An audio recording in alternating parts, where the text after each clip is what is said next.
संगीत के अधिकांश श्रोताओं के लिए पार्श्व गायिका सुधा मल्होत्रा का नाम अनजाना जैसा लगता है, लेकिन फिल्म की कव्वालियों में जिनकी गहरी दिलचस्पी है वे सुधा मल्होत्रा के निश्चित तौर पर प्रशंसक हैं।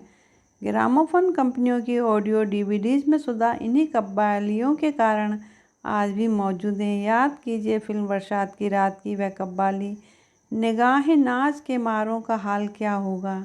इसे मशहूर कव्वाल शंकर शंभू के साथ सुधा ने गाया था और साथ में आशा भोसले भी थी।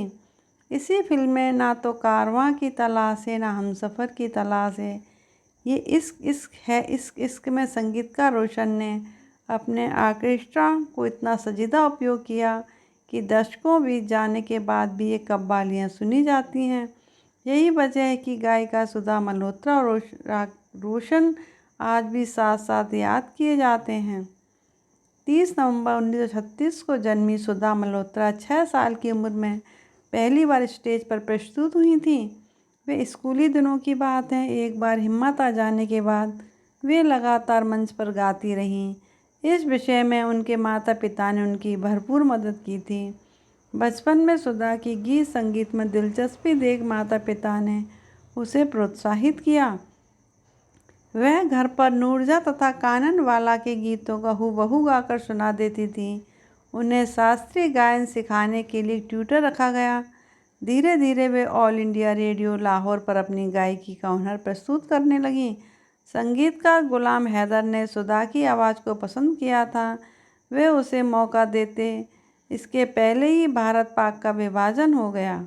गुलाम हैदर पाकिस्तान चले गए। सुधा को आगे बढ़ाने के लिए संगीतकार अनिल विश्वास आगे आए। उन्होंने फिल्म आरजू में उन्हें अवसर दिया। सुधा ने पहला गाना गाया मिला गए नैन। इस समय उनकी उम्र सिर्फ 12 साल की थी। कभी कभी व्यक्ति के जीवन के आंगन में बारिश की तरह अवसरों की बरसात होती है। सुधा के साथ भी ऐसे ही हुआ।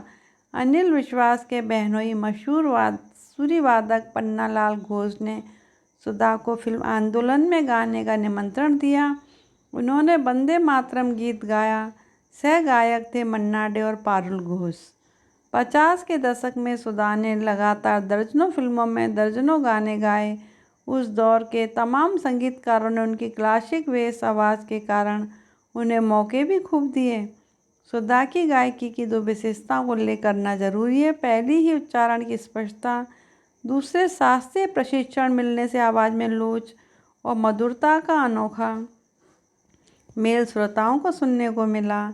इस दौर के चंद उम्दा गानों का जिक्र करना सुधा की गायकी के साथ न्याय होगा। कैसे कहूँ, मन की बात, धूल का फूल, तुम मुझे भूल भी जाओ तो ये हक है तुमको, मुकेश के साथ फिल्म दीदी, ओ रुक जा रुक जा रुक जा चंगेज खान, गम की बदल में चमकता रफ़ी के साथ कल हमारा है, शला में हसरत कबूल कर लो बाबर जैसे गाने मशहूर हुए।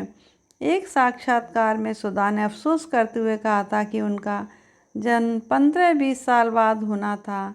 उनका जन्म उस दौर में हुआ था जब वाली उम्र में शादी का रिवाज था।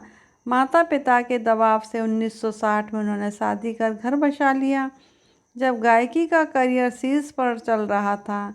ऐसे में जीवन में प्रवेश करने में से जवाबदारियां बढ़ गईं। बच्चों की परवरिश पर ध्यान देने से पार्श्व गायन पीछे छूटता चला गया। गायन के क्षेत्र में नए लोग, नई आवाज़ें और नए समीकरण जमने से वे दूर होती चली गईं।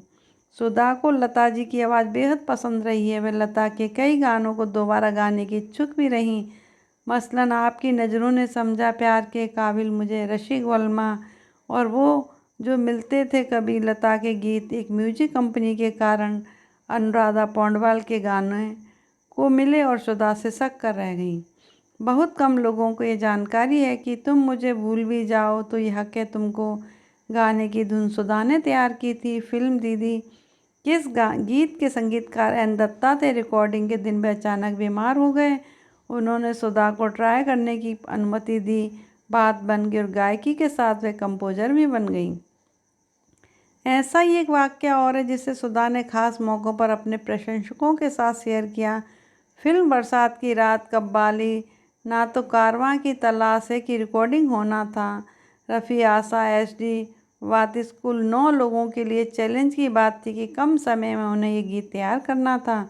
20 से अधिक घंटों तक रिहर्सल चलती रही और 24 घंटे बाद तमाम लोग फुल एंड फाइनल टेक के बाद स्टूडियो से बाहर निकले, लेकिन सब ने खूब एंजॉय किया था।